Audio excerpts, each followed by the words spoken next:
سورہ فتح کی آیت مبارکہ ہے جس میں نبی پاک علیہ السلام کی بعثت کا، رسالت کا ذکر ہے، تاکہ نبی کیوں بھیجا گیا؟ کیونکہ اللہ اور اس کے رسول پر ایمان لایا جائے، اور وَتُعَزِّرُوهُ وَتُوَقِّرُوهُ، اور رسول کی تعظیم اور توقیر کی جائے۔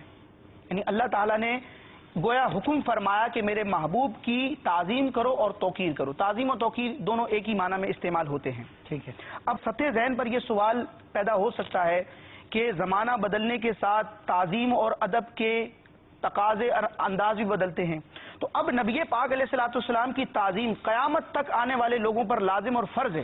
تو آپ آیت مبارکہ پر غور فرمائیں تو اللہ تعالیٰ نے فرمایا میرے رسول کی تعظیم اور توقیر کرو۔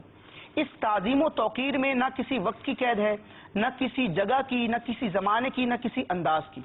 اور اعلیٰ حضرت نے اپنے رسالے نہج السلامہ فی حکم تقبیل الابہامین فی الاقامہ کہ اقامت میں حضور صلی اللہ تعالی وسلم کے نام اقدس پر انگوٹھے چومنے کا آپ نے حکم بیان کیا۔ اس رسالے میں آپ اس آیت مبارکہ کو ذکر کرنے کے بعد علم فقہ کا، اصول فقہ کا ایک قاعدہ بیان کرتے ہیں کہ المطلق یجری علی اطلاقہ، مطلق اپنے اطلاق پر جاری ہوتا ہے، جس کا معنی مفہوم یہ ہے کہ وہ حکم جس میں کسی قید کا ذکر نہ کیا گیا ہو، بغیر قید کے جو حکم بیان کیا گیا ہو وہ اپنے عموم پر رہتا ہے، اس کو ہم کسی وقت، کسی زمانے یا اپنے عقل کے ذریعے خاص نہیں کر سکتے، قید نہیں کر سکتے۔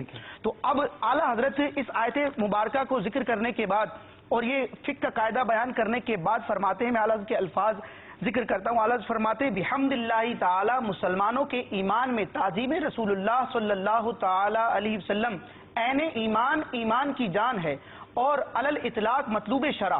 تو جو کچھ بھی، جس طرح بھی، جس وقت بھی، جس جگہ بھی تعظیم اقدس کے لیے بجا لائے، خواب و بعین ہی منقول ہو یا نہ ہو، سب جائز و مندوب و مستحب و مرغوب و مطلوب و پسندیدہ و خوب ہے۔ سبحان اللہ، سبحان اللہ۔